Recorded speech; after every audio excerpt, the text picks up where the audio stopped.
if we don't have a structure to embody the strength of congregation, aside from religion, then it is destined to fail.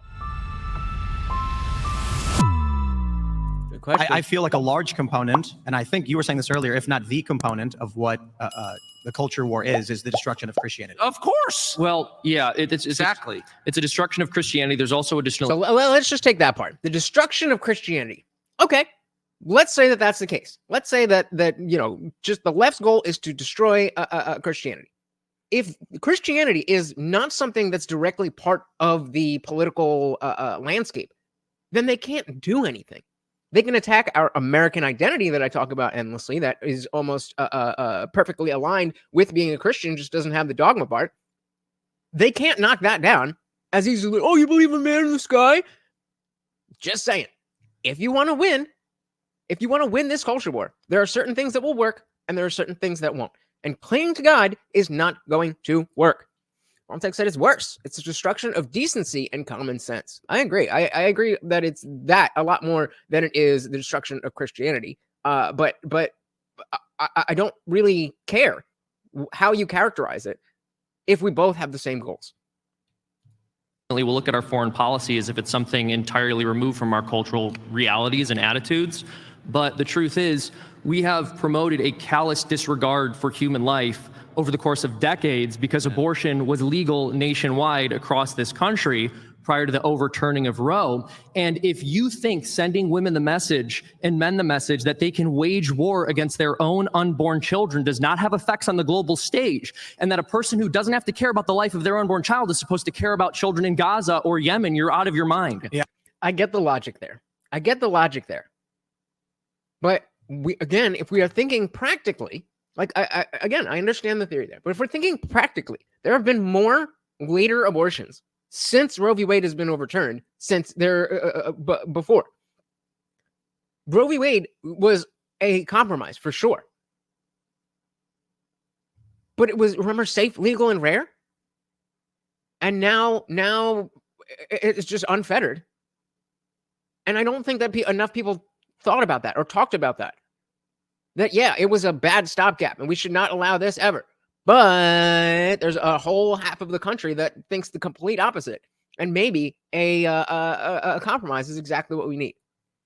Doesn't have to care about the life of their unborn child is supposed to care about children in Gaza or Yemen, you're out of your mind. Yeah. But unironically, a lot of these neocons, they're usually pro-life, even though they want to start World War III and they want to send your kids to fight a foreign war. But that's why they're pro-life. They need more babies to go send to war.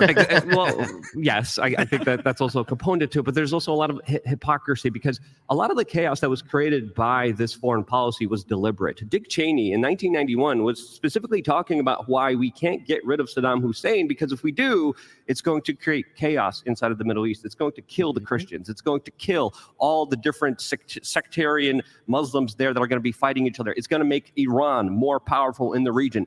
Iran being powerful? Who would have ever thought about that? Yeah, you're saying nothing else has the strength of congregation as a religious structure. Biggest hurdle in the path of subjugation of a group of people for the establishment class. I agree with that. However, if if that structure is based on something that does not exist, eventually this will no longer be the case. And so if we don't have something to replace it, if we don't have a structure to embody the strength of congregation aside from religion, then it is destined to fail. It is destined to, especially in America, it is destined to fail. It's going to create a vacuum.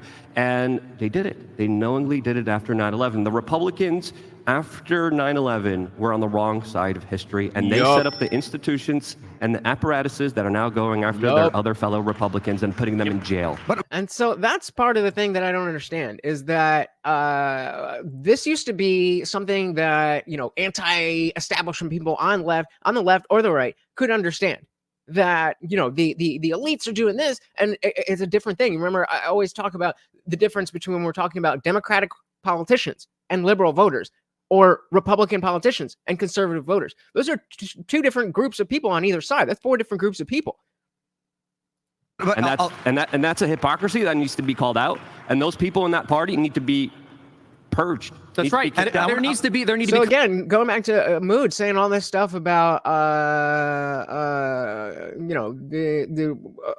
how these people are at the table are the perfect representation of the party currently. The whole conversation has been about how they don't like what the Republican Party is. So you're free to disagree, but it can't be both. Either they're dumb or they're representing the party, because what they're saying is in direct opposition to the party. Consequences for the actions that they've taken. They have literally done everything they could have possibly done with the role that they had to destroy our country and ensure that the people do not have a prosperous future. And what happens? Again, they are talking about Republicans there. That was aimed at Republicans, not Democrats. I mean, we put all of the decision making in the hands of people who pay no price when they're wrong. I want to throw back to what you were saying, Tucker, about you being on the wrong side of that and you regretting it and all that stuff.